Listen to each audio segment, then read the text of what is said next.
everyone, I'm Allie with PotomacBeads. Join me in making this fun and versatile necklace featuring our Tubelet beads in that crystal Labrador to look like liquid silver. We're going to be working with turquoise and some of that size 8 silk. So gather it up and join me in making this fun, super versatile and awesome trendy necklace. So if you're unfamiliar, liquid silver is usually a fine silver that is in a tube shape. It was very popular in Native American jewelry, and it is fine sterling silver that was in about the same size here as the tubelet. Rather than paying that price and doing that cost, we're going to do the same thing and get that same look of a really cool liquid silver necklace, multi-strand kind of that we can wrap around, just with some 8 Griffin silk, and I'm using the dark brown color. I'm going to use the whole entire piece because I want this to be multi-strands, and I'm throwing in for that nice kind of native look some of the 4mm turquoise rounds. Go ahead and cut apart your strand if you have it, pour out your tubelets, and unroll that whole cording piece to get ready to start doing some of the knotting.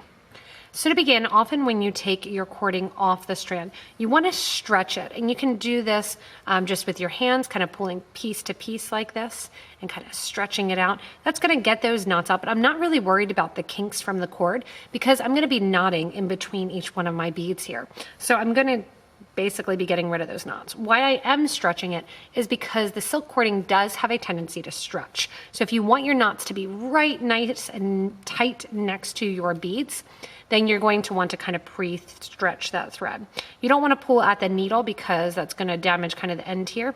The Griffin silk does have a already attached needle that's going to be part of the piece. So when you're looking at it and kind of finding that piece here, you can see that the Griffin silk has that needle attached to it. So that's going to be helpful as we begin. To begin the project, I do have a knot cover here. Now you can choose whether or not you want to make this the wrap style and just put it over your head. I'm going to show you how to add a clasp in case you do want to do that. You're going to go in here and give a little tie to the end of your cording. Give it a nice tight yank here. Do one more knot over that one so they're right on top of one another. Again, give a nice tight pull. If you need to, you can go in and use some wire cutter or pliers and really pull tight on that. Take your knot cover and go ahead and put it in through that loop size or that clamshell and out through the end.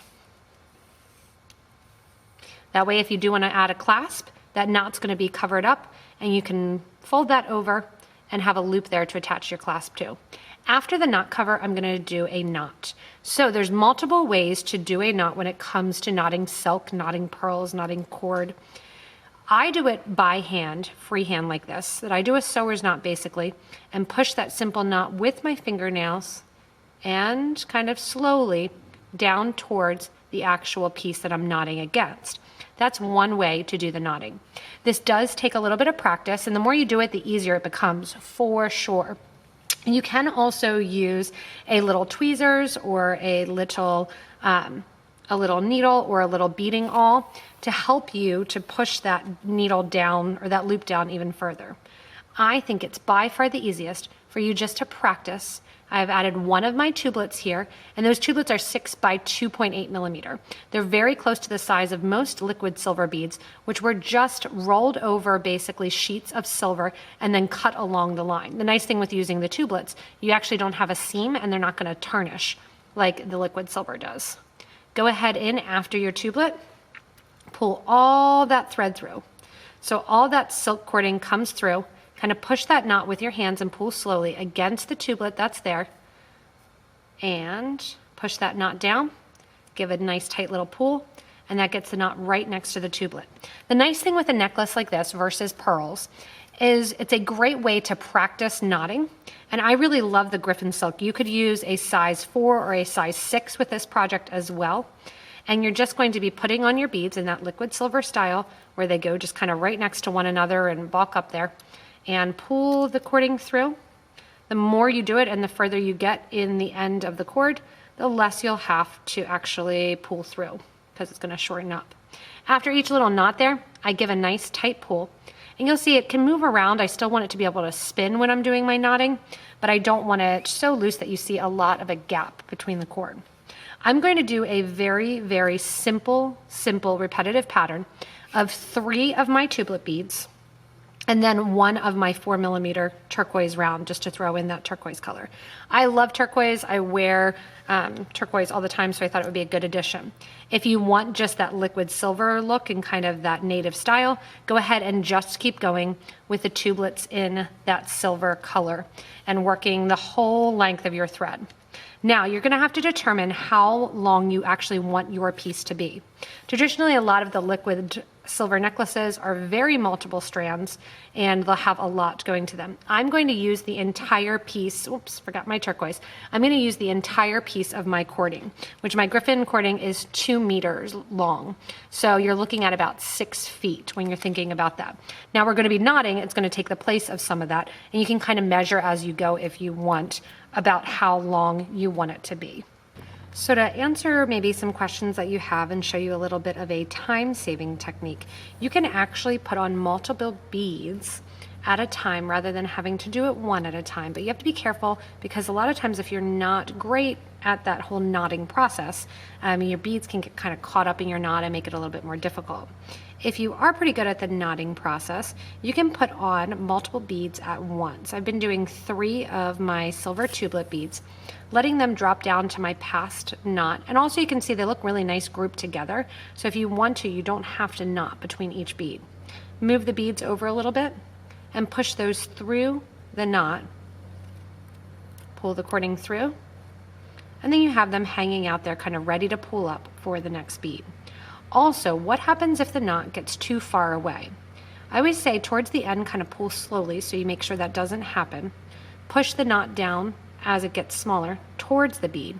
But if it does happen that it gets a little bit in the wrong spot and you need to move it down, I would suggest having a beading awl or even like a size 10 stiffer beading needle. That often can be used to help you get that knot out.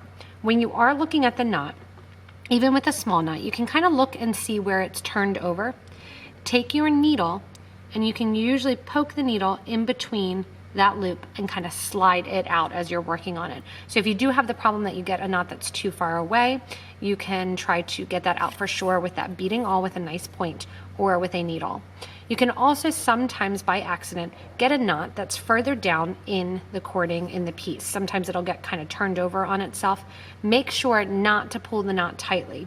Go ahead and try to take it out before you pull and get it really, really tight. Also, sometimes depending on the cording that you're working with, the cord actually and the knot, sometimes you can actually slide your beads over the actual knot itself with a little bit of actual pressure. So you can see here, here's that 4 beads or that 3 beads at once, how I'm kind of creating and getting that knot. After each collection of 3 beads or so, and I know I do this quickly, after each collection of 3 beads or so, I also kind of give a nice tight pull. It separates those knots a little bit because I want that kind of liquid silver look for them to be able to move around on the piece as I'm working with it.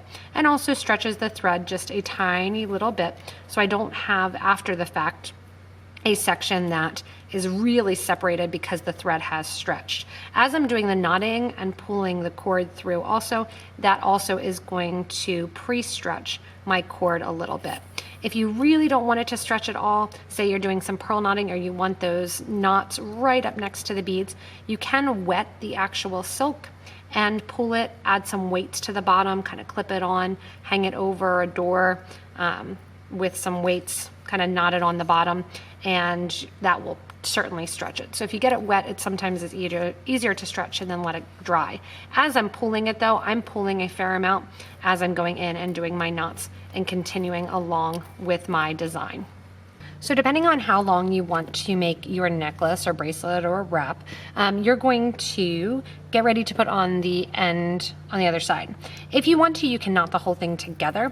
It's ending up with that 6 meters of cording on the size 8 Griffin silk to be about a little over 3.5 feet in length, which allows me to go ahead and actually triple it on my neck.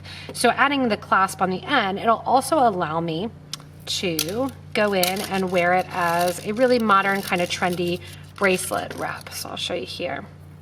I have a smaller wrist for this, but I'll be able to wear it. I'm actually probably more likely to wear it as a bracelet as I look at it. I really like the look of it for the bracelet.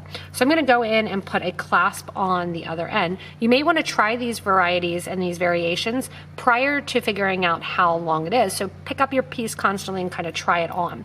You can also use an extender chain if you want to make it a little bit longer, or again, make it single strand or multiple strands. But one strand of that Griffin silk in the size 8 is going to get you about 3 feet 20 inches, so almost 4 feet. When you are finished, you have a knot after your last tubelet bead.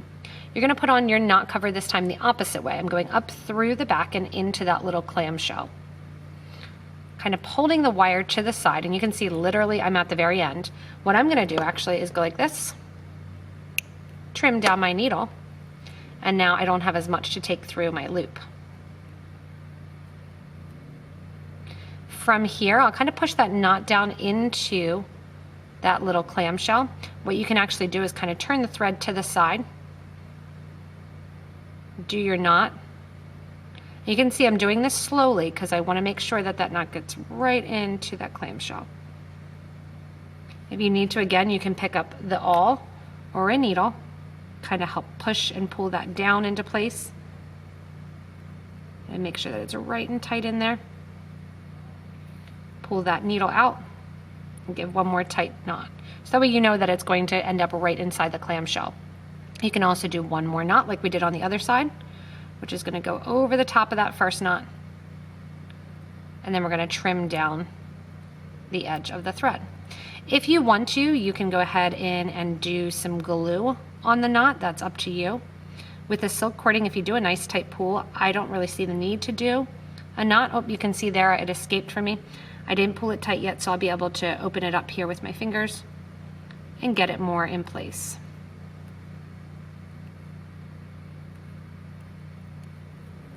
And we do that knot.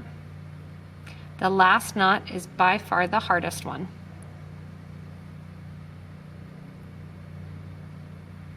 To get into your piece. And again, you can glue if you want to, going in and adding that super new glue or the E6000 or just a dab even of Elmer's glue if you're not planning on getting it wet. Like I said though, once you pull this knot really tightly, you generally do not need to add any glue to it. I give it a nice tight pull, get that knot right in there. You're going to trim that cording down. Once you have that cording cut.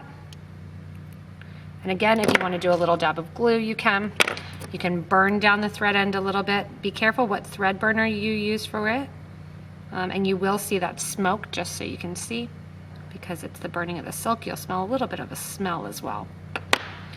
You're going to go in then, push those knots into that knot cover, and close up the knot cover.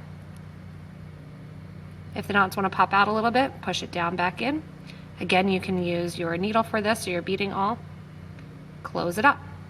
If you have any knots kind of hanging out on the side after you close up, you can go in with that thread burner. That's a great use for it, and burn down that thread as well. Go back to the starter side, same thing.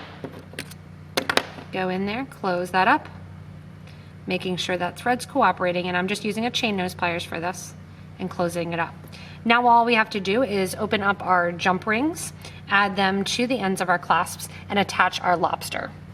Thanks so much for watching me make this faux liquid silver jewelry.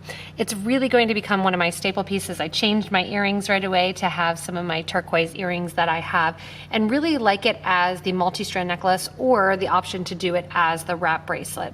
Again, I may even make a whole nother one so I have that 6 strand so I get that nice chunky look, which you can take from your neck and wrap it around your wrist and have that nice, really, really modern kind of Southwestern look with this liquid silver look and the turquoise jewelry. As always, if you need any of the materials like the gemstones or the tubelets, feel free to hit the description below and then links below that, which will give you opportunity to click on them to take you to PotomacBeads.com as well as PotomacBeads.eu. As always, you can also subscribe, give a little thumbs up to the video, as well as comment below. Tell us what your secrets are for knotting, what uses you want to use the tubelets for, as well as kind of your version or your take on the necklace as well. Also, as always, in addition to subscribing to this YouTube channel, you can get regular updates from us at PotomacBeads.com. Join us on Facebook, on live, as well as join us on Twitch while we do fun designs like this one and more. Thanks so much for watching, everyone, and have fun making your own faux liquid silver necklace.